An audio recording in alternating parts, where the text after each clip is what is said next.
We are the grown-ups, and we need to do better.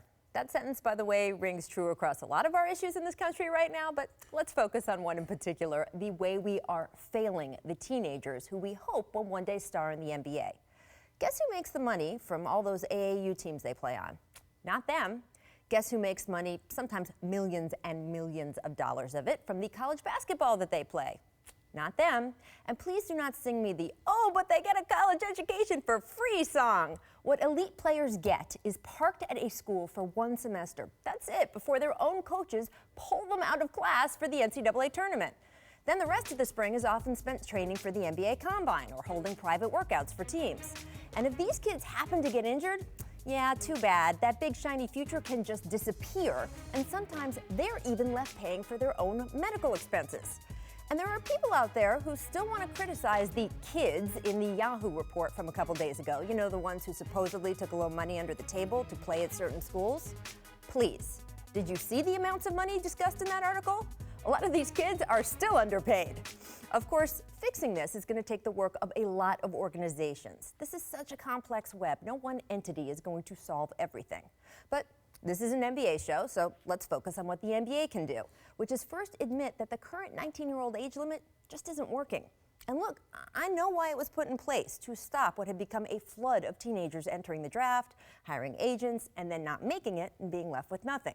Teams and older players were also suffering. Franchises were required to make huge bets on basically untested players. Mike Wilbon, can you say Kwame Brown? I did a lot. Yeah, and locker rooms skewed younger in a way that not only chased vets out of the league sooner, it denied those new young players some of the vet mentorship that they so badly needed. So we don't need to go back to all of that. What we do need is the NBA to invest more heavily in the G League and make it a true developmental space where each NBA team has an affiliate, kids can get paid while actually learning the fundamentals of the game. And the NBA has already made steps here. They've raised salaries, instituted a couple two-way contracts, but they need to keep it going. Now, that doesn't mean go crazy. I personally do believe that while anyone working for a living has a right to get paid, they don't have a right to get paid $6 or $7 million. If G League players made, say, a couple $100,000 a year, that's still really good starting salaries for any 18-year-old in this country. And unlike with college sports, they would then be free to supplement that with endorsements. And yeah, there should still be a two-way option for the most elite players so that they can get called up to the NBA if they're ready early. And yeah, if that happens, start getting paid NBA money. But those players would be the exceptions. For most players, the G League could function more as a stepladder, a place that values and rewards them while still teaching them. It's a whole lot better than they're getting now. And as the grown-ups, it's our responsibility to figure out a way to make that happen. Now, Mike, you played 2 years at the University of Florida. Where are you on one and done, especially after all these reports the last few days? Well, for me, I'm not a fan of the one and done. And obviously, I chose to go to school, but I had no choice but to go to school. I wasn't ready. Everyone has a different path. We're talking about a small percentage of people. I'm talking like a 0.5 of the 1% of the world that are able to do this. But they should have that choice and have that right. To me, they put that rule in place to protect them from themselves. Front offices were afraid of, having busts. But I have news for you, there's busts in the league when they go to college anyways. So to me, I played with some of the best players I've ever played with, Tracy McGrady, LeBron James, against Kobe, against KG. Those guys are Hall of Fame players. They were ready. Those are the guys that are coming out. It's not the Mike Millers of the world. Those guys are going to school, they're enjoying college, they're playing, and you never know when you're going to be ready. So it's a small percentage of people. I think you should allow those small percentages of people to make decisions based on what their family needs and the position they're in.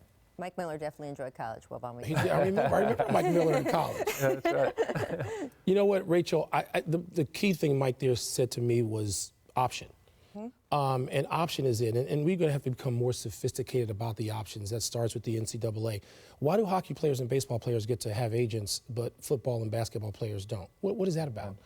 And also, we're going to have to look at sort of the Major League Baseball situation where, yes, you can hire an agent. You could even go to camp. You can do all these things. But if you don't play with that NBA team, your eligibility is restored. You are still eligible to play college sports. We see this with the Olympics, right?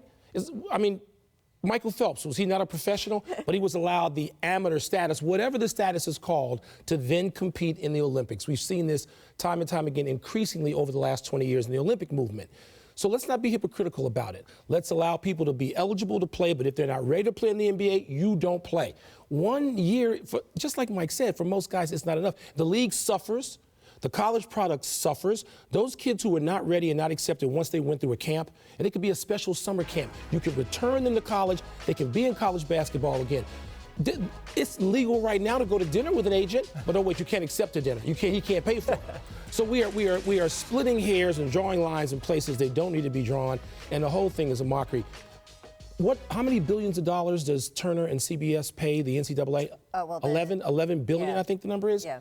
So you mean to tell me that some of that, even if you were just allowed to monetize your own image, that's it. where they're selling your jersey, the Mike Miller jersey in the bookstore in Gainesville, he couldn't get that $400, he would have been ineligible.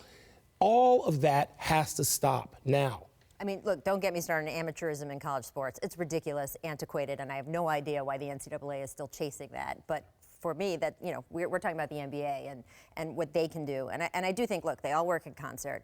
I would like to see the G League beefed up, only because, yes, they do have the right to enter, and yes, if you're a LeBron James, you could enter in the G League, and then, hey, 3 days later, you're called up to your NBA team. But for most guys, Mike, don't you think that year of development with G League coaches and getting more playing time instead of sitting on the bench? I think it can. I think there could be a middle clod of players who aren't the LeBrons and Tracy McGrady's, but maybe would benefit from that more. That would be the group that would do it. Right. You know, if it was just the G League, I think you'd see the guys like the Marvin Bagleys or the Michael Porter Jr. I think you'd see them go to college. I really do, and have that experience. If it's just the G League, for me, the middle guys that just don't want to go to school, don't want to play overseas, then the G League's a great option. The salary's good. You're getting used to being professional, which means showing up and doing your job all day long, getting better, and that to me would be a good fit in the G League.